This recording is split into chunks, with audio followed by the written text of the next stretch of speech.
this is the Yamaha Zuma 125, the 2016 model. After 6 months and just over 3,500 miles of ownership, it has been fantastic. Actually, there aren't too many things I would say are bad about it. Definitely nothing bad, just minor annoyances, but they're really minor, and they're far outweighed by all the conveniences and the safety features. So one of the main things that I love about this model in particular over the previous one that I had a 2012 Zuma are the brakes. The brakes are significantly improved for 2016. They have a much bigger front disc. I don't know about much bigger, but it is definitely bigger front disc, and it does have a rear disc brake for this year. For 2016, somewhere is my little rear disc here. There we go, that's the rear disc. So it really does help when stopping. It has gotten me out of a lot of trouble, I want to say, because there are a lot of people that don't pay attention while they drive in a big city like Los Angeles. So you have to basically, be careful. Another great thing about it is it's great for two-up riding. It's super convenient. You can have a passenger in the back. You can grab onto the grab rails, or grab onto you, whichever is convenient, but don't necessarily have to. There's plenty of room for two full-size adults. And with two adults on here, the scooter gets about 52 miles per hour top speed on a flat surface. So that's a real good thing too.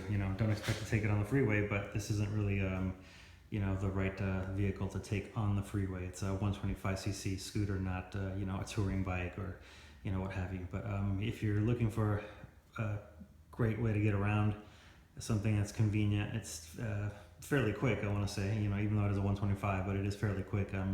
Unless a car at the light's going to be a complete jerk, you're able to, pull in front of traffic and pull away for the most part without, annoying somebody because you're going too slow, for instance, that, you might get on a smaller scooter. This is a 125. They do make bigger scooters. Somebody did ask me about why I didn't get a S-Max, a Yamaha S-Max. It's a 150cc scooter, which is freeway legal in California. But the reason I didn't get that S-Max over the Zuma is that the S-Max has a significant more weight, and this scooter comes in at around 262 pounds, if I'm not mistaken, which is pretty light. It's not as actually my motocross bike over there is 20 pounds lighter and is a 450, and this is a 125, but it's two different things. So anyway, forget I said it. But yeah, so back to this. So this is, it's been great. Some of the real annoying, really actually the only annoying thing that I have found is that the gas, basically when you go to put in gas, if you're not careful, what happens is you get some overflow. If you're not paying attention to how much fuel you have in the tank, to begin with, you're gonna get some some splashback, and then basically what's gonna happen is it's gonna start dripping down here your floorboard, and it's fairly easy to clean up, but it's just not good for you or the environment or anything. So, and you're wasting gas. So, and one thing I didn't talk about, or actually two things I didn't talk about last time, is that there is a bag hook here. So it's you're able to put something here, tie it down. But I wouldn't necessarily recommend, definitely nothing heavy. Maybe just like a small bag, so you're not worrying about it, moving around. So that's one thing I didn't talk about last time. Also is the fact that you have a oil change interval light, basically. So what happens is when you first buy the scooter, it's when you get it brand new, it's 0 miles, and then at 600 miles, just after 600 miles, which is your most important oil change, the light starts flashing.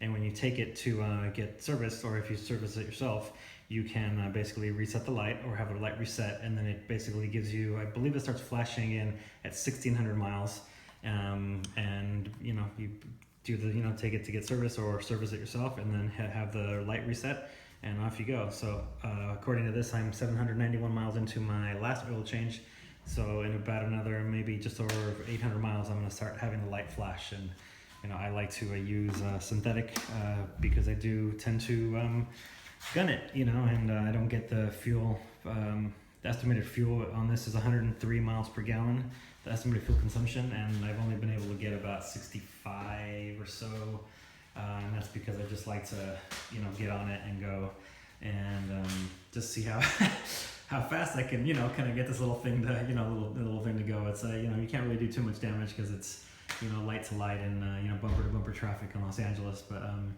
Yeah, no, it's been great. Another great thing is you're able to just park on the sidewalk, and it's super convenient.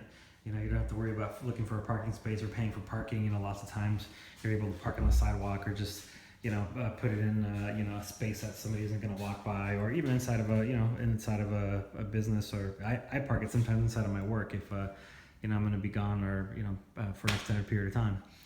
But anyway, so this is it. Yeah, you know, it's been great. I do recommend it if somebody's looking for a nice, light, maneuverable, you know, easy to operate, super reliable, you know, and fun, completely capable scooter. You know, mountain roads I've taken it on. I've ridden it to San Diego, which was a total adventure. It's great. Highly recommend it. Just be careful when you're filling up the tank, but yeah, it's great. Those disc brakes really help you stop. So yeah, thank you for watching.